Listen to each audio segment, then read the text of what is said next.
나중에 내가 물려받을 건데. 내가 있잖아요. 40억, 50억짜리 돈 모으는 건 너무 어렵죠.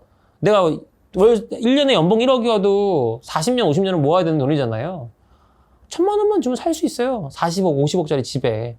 그럼 나 같으면 1,000만 원 낼 것 같거든요. 그런 젊은 세대들이 많아지고 있습니다. 어디에? 30대.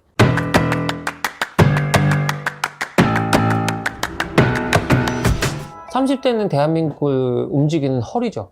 그쵸. 그리고 뭐 요즘에는 그 창업하셔가지고 대박나신 30대 CEO도 너무 많고, 뭐 요즘에 뭐 유튜브 같은 거 보시면 막 펜트하우스나 막 시그니엘 뭐 어쩌고저쩌고 막 그런 엄청 멋있어 보이는데 30대야. 거기다가 미혼이야. 막 이런 분들 많잖아요. 맞아요. 뭐 람보르기니부터 시작해서 뭐 저기 슈퍼카들 뭐 몇억씩 되는 거 뭐 하는데 30대 초반이야. 이런 분도 너무 많죠. 근데 어디 사는지 안 궁금해요? 이런 생각 갖고 시작한 거예요. 어디에 살고 싶을까는 그 다음이고, 얘네들은 어디 살까? 차만 슈퍼카고 집은 원룸인가? 뭐 이런 생각들? 근데 얘네들은 돈을 어떻게 벌까? 어떤 수입원 갖고 어떻게 움직일까? 그래서 이 사람들을 조사했습니다. 첫 번째, 30대 직장인이고 남자예요. 회사가 강남에 있어가지고 월세가 높아도 역삼동에 살고 있어요. 이런 경우가 많아요. 이게 좀 제가 지역을 폄하하는 내용이 아니라 실제로 조사하면서 봤던 건데, 강남에 있는 친구들이 강북으로 직장 가는 경우는 별로 없었어요. 근데 강북에 사는 친구들, 특히 일산, 파주가 강남으로 올라면 지하철만 1시간 20분이거든요? 적지 않았어요. 그래서 그게 사회 초년생들 중에 아예 초짜들. 근데 30대 중반쯤 돼가지고 연봉도 좀 오르고 좀 돈 좀 생기잖아요? 그럼 이제 강남에 와서 월세를 하는 거예요. 뭐 능력에 따라서는 강남에 전세로 가는 경우도 있겠죠. 그러니까 제가 핵심으로 짚는 건 뭐냐면, 직주 근접에 대한 이슈가 아주 커지는데, 강남은 월세가 높은 데가 100, 120, 150이에요. 원룸이. 근데도 강남 와서 살더라. 이유는 이런 이유다라는 얘기가 있었고요. 그거랑 상관없이 이제 우리 마용성 떴잖아요. 마용성. 그 중에 하나가 이제 마곡이잖아요. 그러다 보니까 마곡에 있는 회사로 이직해 마포에서 마곡동으로 이사 왔어요. 다음에도 이직하면 그 회사 근처로 이사 갈 것 같아요. 앞에 있는 남자도 그렇고 뒤에 있는 여자분도 그렇고 다 회사 근처로 그냥 나는 간다 라는 거. 그 내가 선호하는 회사가 있는 쪽으로 나는 내 주거 환경을 이전을 한다. 이거는 무슨 의미로 분석을 할 수 있냐면, 집보다는 숙소죠. 잠을 자는. 예. 그래서 저희 책에도 나오지만 이런 분들이 주로 구하는 건 잠깐 머물 곳이 필요해요 라는 개념으로 접근하는 경우가 많아요. 회사가 아예 거기에 붙박이로 가는 경우도 있지만, 요즘 젊은 친구들이 평생 직장이라는 개념이 없어요. 1년 있다가 이직하는 경우. 근데 이번에도 보니까 저희 회사에도 면접 보니까 자기는 이 회사 얼마나 다니고 싶어요? 옛날에 우리 때 같은 경우는 뭐 그래도 열심히 해서 평생, 이게 뭐 이게 좀 약간 립 서비스라도 할 수 있는 말이었는데 3년이요. 그러는 거예요. 그래서 왜 3년이에요? 물어보니까 다양한 경험을 해보고 싶어요. 근데 이 회사에서 한 3년 정도? 그럼 집도, 집 근처, 거기도 3년 정도 돼야 되는 거예요. 그래서, 이분들은 이제 특히 직장 근처로 가시는 분들은, 직장의 변동에 따라서 언제든 이동할 수 있는 거처를 삼겠구나. 그러다 보니까 이 친구들이 이사할 때 가장 원하는 니즈 중에 하나가 다 구비되어 있는 집이에요. 풀옵션. 나 그냥 캐리어 하나만 갖고 들어갈 수 있는 집. 그리고 공용 공간이 있으면 더 좋지. 왜? 노트북 하나 딱 들고 나가서 커피 마시면서 할 수 있는. 그래서 약간 월세를 더 주더라도 공용 공간을 잘 갖춰놓은 기업형 임대주택을 또 선호하시더라고요. 그리고 이제 임대료에 대해서 대출을 좀 받더라도 보증금을 올리고 월세를 낮추고 싶다. 이분들은 이제 저축하시는 분들. 뭔가 이제 재테크 하시는 분들. 그러니까 20대만 해도 받는 거, 아까 지금 3만 원밖에 안 남았다라고 하면, 그래도 30대가 되면 이제 소득이 좀 높아지죠. 이분들은 청약도 하시고 다양하게 이것저것 좀 쓸 데가 많다 보니까 대출이 또 잘 나와요. 아무래도 이제 연차가 차고 내가 이제 소득도 높아지고 했으니까. 요즘 뭐 중소기업 뭐 다니시는 분들을 위한 뭐 전세보증금 대출부터 시작해서 다양한 상품이 있잖아요. 근데 웃긴 거는 그렇게 보증금 해가지고 들어갈 만한 주택에 딱 가면 월세를 더 내려간 경우가 많죠. 그게 이제 2020년의 트렌드였어요. 그전에는 전세가 많았어요. 그래서 적정한 비용의 전세를 주면 내가 은행에서 땡겨가지고 신용대출 좀 얹어서 그냥 은행에 이자 주면은 괜찮았는데, 그 전세금 플러스 알파를 원하시는 분들이 많아요. 왜 그렇게 됐냐? 대다수에 있는 서울주택들이 10억을 넘게 되면서 종부세 대상이 됐거든요.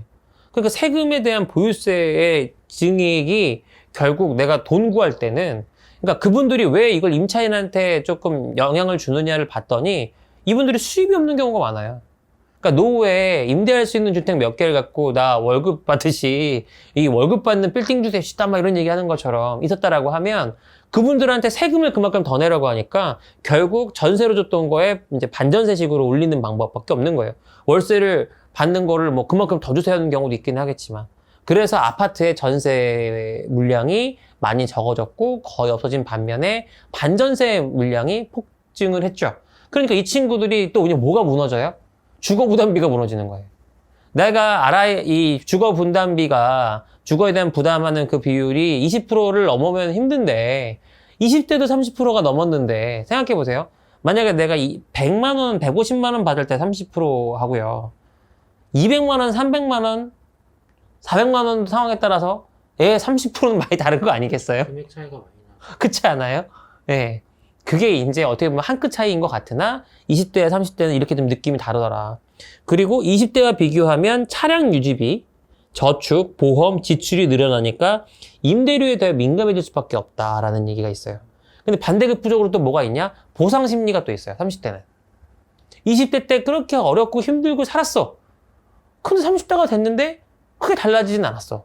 근데 내가 미래의 내 인생을 위해서 지금 희생하는 구도가 아니라 조금 좀 돈을 더 쓰면 더 좋은 집에 살 수 있는 건 맞아. 그런데 미래를 또 막상 결혼하려고 보니까 이거 뭐 저축도 해야 되고 청약도 해야 되고 뭐 보험도 들어야 되고 줄여야 돼. 이 갈등과 딜레마가 아주 이제 언제 폭발하느냐? 결혼하려고 할 때. 그래서 30대가 결론적으로 또 다음의 미래를 위해서 지금의 허리띠를 졸라매지 않으면 안 되는 구도로 가는 거예요. 그러니까 이 친구들이 이제 보는 거는 서울에서는 집 사기는 쉽지가 않아지니까 뭐 김포, 파주, 뭐 하남, 뭐 그 인근에 막 아니면 이번에도 새로 나온 3기 신도시 이런 데들 막 봐요. 그러면서 이제 뭘 하나요? 어떻게든 청약 넣어가지고 하려고 막 하잖아요. 그런데 또 이런 것들을 이제 뭐 정부에서 봤을 때는 내 살 집 하나만 세팅하세요 위주로 이제 얘기를 하면서 하는데 핵심이 뭐냐? 사다리가 없어진 거예요. 사다리가 없어졌다는 게 어떤 대출이 안 나와요. 대출. 아니, 생각해보세요. 내가 10억짜리 집에 들어가도 80% 대출이 나오면 모기지론으로 2억만 있으면 되잖아요. 근데 지금 대출이 2억은커녕 1억도 잘 안 나와요. 거기다가 지금 이제 뭐 정부에서 대출 총량 규제 어쩌고 해가지고 현금 부자만 살 수 있어요. 6억이든 7억이든 그걸 현금 잔압할 사람이 몇이나 돼요. 근데 대출을 다 막아놨어요. 그래서 지금 30대가 약간 멘붕이에요. 그러니까 청약이 돼서 당첨이 돼도 뭐 중도금 대출도 해야 되고 잔금 대출도 해야 들어갈 수가 있는데 이게 어떻게 공공임대하는 것만 바라보게 딱 구조가 돼 있어요. 그러니까 이게 참 느낌이 싸해요. 사실 20억, 30억 아파트가 이게 현금을 주고 왔다 갔다 하는 게 아니었단 말이에요.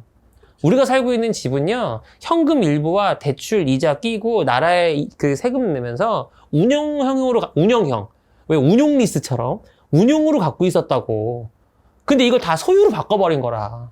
아니, 1, 2억짜리 차 산다. 그러면 너무 비싸서 못 사요라는 생각을 할 거 아니에요. 근데 거기 공 하나씩 더 붙여야 내가 원하는 집에 갈 수 있는 상황이 된 거예요. 그게 30대예요. 그러니까 이 미래를 버리지 못해서 어떻게든 시세 차익을 볼 만한 데 찾으면서도 지금 내가 허리띠도 졸라매야 되고 그런데 현실을 바라보니 그렇게만 살기도 그렇고 결혼하려고 보니까 와이프 될 만한 사람이 그래도 이 정도는 살아야 되지 않을까 하면 에이씨 나 결혼 안 해 라고 생각하는 사람들이 또 곳곳에 생각날 수도 있고 내가 30대쯤 됐으면 정신적으로도 좀 성숙하고 모아놓은 것도 좀 있고 결혼을 할 정년기여서 사람들의 이렇게 박수를 받으면서 따뜻한 결혼식도 하고 애도 낳고 살고 싶은데 20대 때랑 달라진 게 없는 거야. 나이만 먹었어. 정리 한 번만 더 해드릴게요. 그래서 30대는 학교, 직장과 가까운 지역이라는 기준 안에서 임대료가 다소 높아도 이 직주 근접성, 특히 미혼들은 원했다라는 거고요.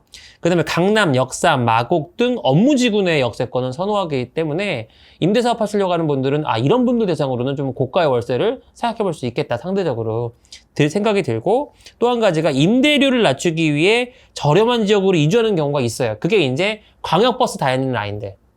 그러면 이제 아까 우리 PD님처럼 조금 더 여유 있는 공간에서 조금 더 저렴하게 주고 좀 1시간 정도 걸리더라도 광역버스 있는데 이런 걸로 난 충분히 가겠다라는 좀 안에 카테고리가 있고, 보증금 높이더라도 월세는 줄였으면 좋겠다는 얘기는 보증금은 어떻게든 대출받을 수 있는데 월세보다는 그래도 금리가 낮으니까 그만큼 민감도가 높아졌다는 거. 그리고 마지막으로는 편의시설에 대해서는 결혼 전까지는 좀 내가 불편해도 어쨌든 이전 거주 지역에서 지속 거주하려는 경향이 좀 있었고요. 편의점, 슈퍼마켓 매우 중요합니다. 하지만 30대부터는 사실 편의점보다는 쿠팡이나 마켓 관리로 이동을 했습니다. 그게 30대였습니다. 이 사람들은 좀 다른 세계에 살고 있어요. 지금 서울 나가면 영원히 못 돌아온다. 우리 집도 원래는 전세였다. 몇 동산이? 백삼동이요. 그래? 안녕. 그 동네가 워너비 동네인 거예요. 저택에 살 수 있다니까요. 대한민국에 집이 엄청 많아요. 땅도 엄청 많아. 안 비싸요. 살짝 피했는데 낭떠러지야, 뒤를 보니까.